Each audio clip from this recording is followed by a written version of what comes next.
The Vancouver real estate market is finally flooded with inventory, and for the first time in years, buyers actually have options. But with that choice comes danger because it's easier than ever to buy the wrong home.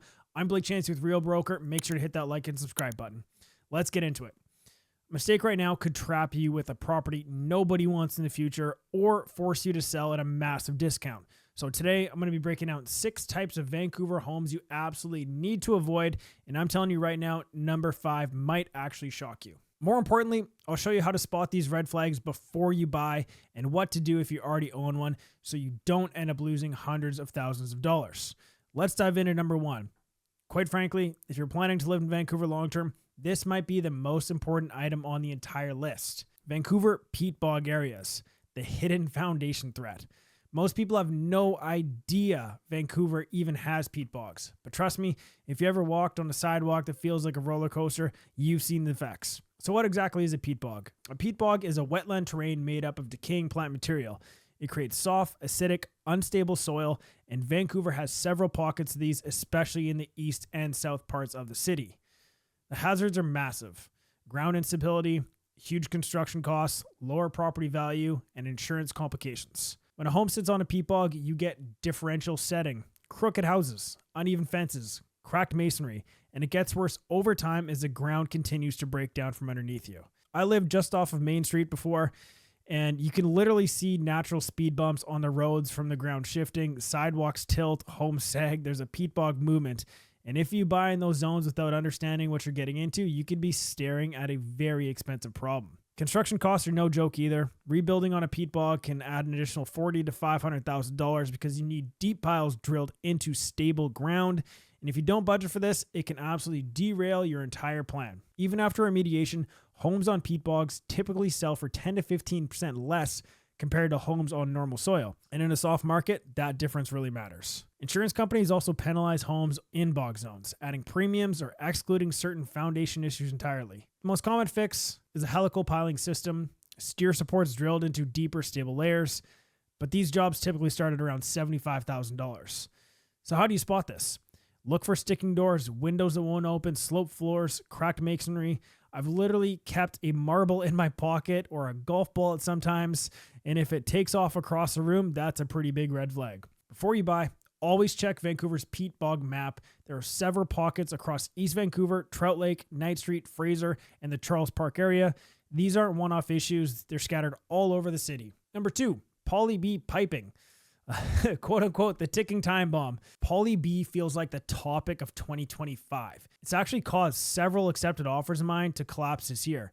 And it's not because the buyer's very concerned about it, it's because they can't get insurance for it. So Poly B stands for polybutylene piping. It's a great plastic pipe used from 1978 to around 1995, and around 30 to 40% of Vancouver homes built during that time have it. To put it simply, it will fail at some point, similar to copper, but it might not be today, it might not be tomorrow, but eventually. My parents actually have a home on Poly B built in 1987, and they've never had a single issue. But here's some key things how you can spot it. So it's usually gray, sometimes blue or black. One time recently, it's even been red. Look under the sinks, in the basements, around the hot water tank. Check for markings like PB2110 or CSA B137.8. These are labels on the piping itself that can help you identify Poly B, or pull out ChatGPT. That might help you too. So insurance companies know about the problems and the risk involved with Poly B, and they could charge you 30 to 50% more on your premium. And replacing a heating system in a home with radiant in-floor heating that has Poly B could be absolutely costly. Could be, $40, $50, $60, $100,000 depending on the system. There's some situations where you can fishtail new piping into large Poly B from the past, but that's not always the case. And I've sold a ton of Poly B homes over the years, but buyers do like to hammer you on price or walk away entirely after the inspection.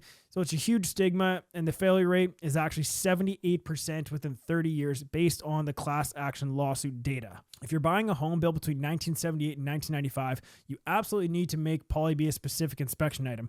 Even if some sections have been replaced, there could still be hidden portions in behind the walls. All right, number 3, unpermitted renovations, the legal and financial minefield.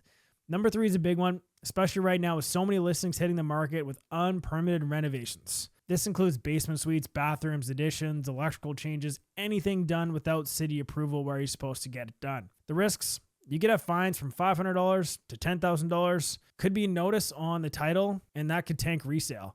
Insurance companies can completely deny your claim if there's an issue and you didn't get a permit for it. There could be forced demolition or full remediation. There's financing issues. Lenders won't count unpermitted square footage in some situations. Here's a really wild part. The previous owner did the unpermitted work. You inherit the liability. Let's say you go to install a heat pump. The city inspects and discovers that the prior owner built a deck without permits and refuses your permit for the heat pump until you fix the deck. So always get all the information regarding the property that you possibly can from the city, past owners, as much information as they can. Look at the property disclosure statements. Make sure that anything suite related appears on that disclosure statement. Number 4, building constraints. Small lots, narrow frontages, no lanes. This one catches a lot of people off guard. So it's lots with limited redevelopment potential because you want to buy a property with a long-term game plan in mind always.